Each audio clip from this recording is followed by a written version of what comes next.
South Africa is a very violent country. I don't think that comes as a surprise to anyone. We're also a country that doesn't really have laws. We're a country that has suggestions that some countries will call laws, but since there's literally zero enforcement ever of these laws, they really only boil down to loosely held suggestions. And specifically, if you're one of the big shots, one of the politically connected and elite in this country, you don't need to care about what these laws say, because generally speaking, nothing will happen to you. That is true as long as you remain in power, or at least your faction maintains power of the government.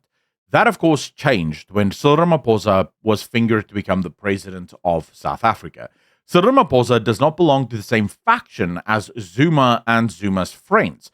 Cyril Ramaphosa is part of the True Believers faction. They're true communists in the truest sense of the word, although they do believe in a bit more of a slow transition to communism, whereas Jacob Zuma is part of the rapid economic transformation, or steal as much as you can as quickly as you can faction.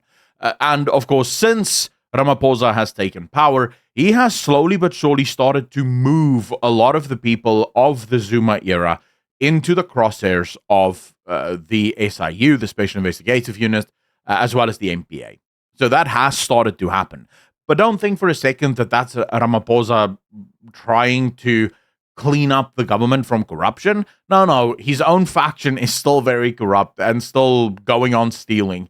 It's just that now he's able to do something so that the people of South Africa thinks that he's taking corruption seriously, whilst going after the allies of the former Jacob Zuma. Of course, Jacob Zuma still lives, but he is former insofar as he's no longer in control. Our story today is about Nathi Mthethwa dying, taking a swan dive off the 22nd floor of the Hyatt Regency Hotel in Paris. Already very suspicious. The man is the ambassador to France. He was appointed in December of 2023. He has the ambassador's residence. Why would he want to live in a hotel? What's the point of that? I mean, how does one take a swan dive off the top of such a hotel? Now, it all becomes very, very interesting when you realize that he was most recently fingered in the Matlanga Commission by General Mkhwanazi as being one of the people who pressured him to reinstate the crime intelligence head, Richard Madlanga. Now, there's a number of names that will continuously pop up throughout all of this. Mthethwa involved in just about every single state looting organization you can imagine. He was the police minister of police, of course, for Jacob Zuma, and under him there's too many names to go through and make sense of it. This article, I've read it twice now, and it's still very difficult to make sense of it because a lot of what actually happened was really revealed in the Zondo Commission, not in the Madlanga Commission. The Madlanga Commission simply recalls Mthethwa to this stage, and I think now Zuma knows that he no longer has that many allies in government because they left and they formed the MK party. So now Mthethwa is a lot more, I think, incentivized to actually speak and reveal everything that had happened. That's going to be important in a bit. But okay, so there is no doubt that Mthethwa would have been called as a witness in the freshly pressed Nkabinde inquiry into suspended Gauteng Directorate of Public Prosecutions Andrew Chokwe. Now, Chok faces the inquiry into his fitness to hold office after authorizing the institution of racketeering charges in terms of the Prevention of Organized Crime Act against former KwaZulu-Natal Hawks head Major General Johan Boysen and members of the Katu Manor unit, regardless of the offense of those actions and subsequent review proceedings brought by Boysen. So Andrew Chok was the Director of Public Prosecutions for Gauteng, and he was basically running defense for Jacob Zuma. There's a number of names that's going to pop up here. Let me just quickly go through it so that you guys have sort of a sense of what's going on. So the MPA, the SAPS, and the Directorate of Priority Crime Investigations, all of these departments are heavily implicated in the shielding of Jacob Zuma and his allies in the Jacob Zuma years, as well as now, with a lot of people, once they get on the trail, and this is what the whole Mkhwanazi thing is about. As soon as they get on the trail of someone and they start building a case against someone, there's some call from upstairs that goes, no, that's enough. Go look somewhere else.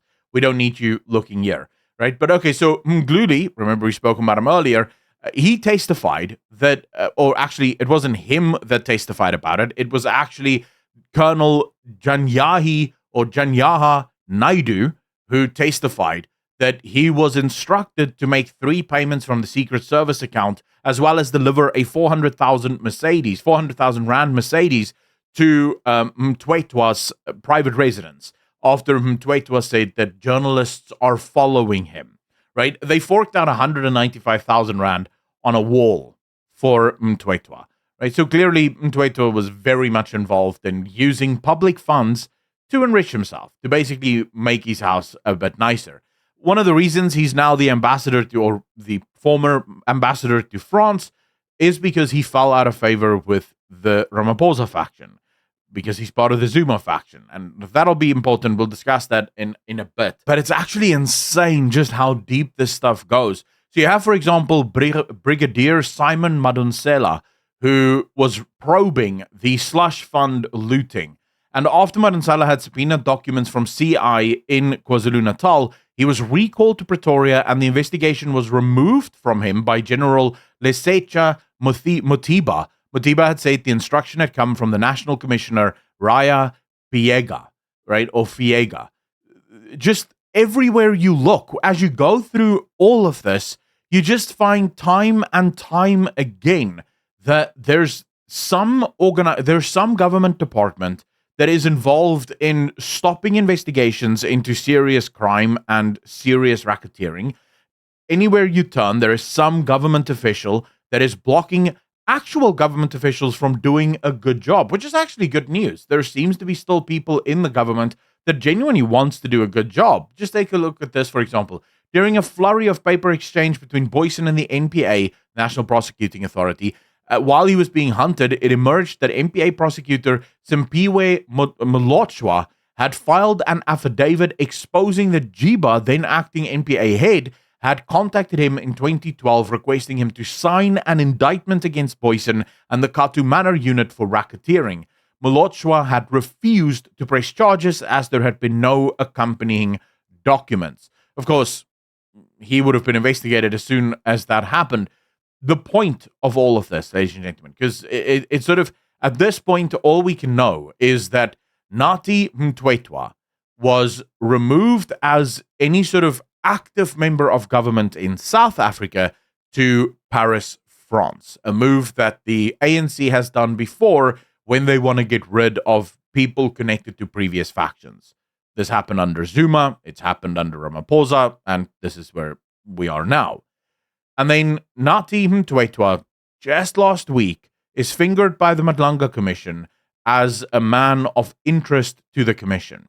He then takes a swan dive last night, off of the 22nd floor of the Hyatt Regency Hotel in Paris. He had no business being in that hotel. He had no business flying off the 22nd floor.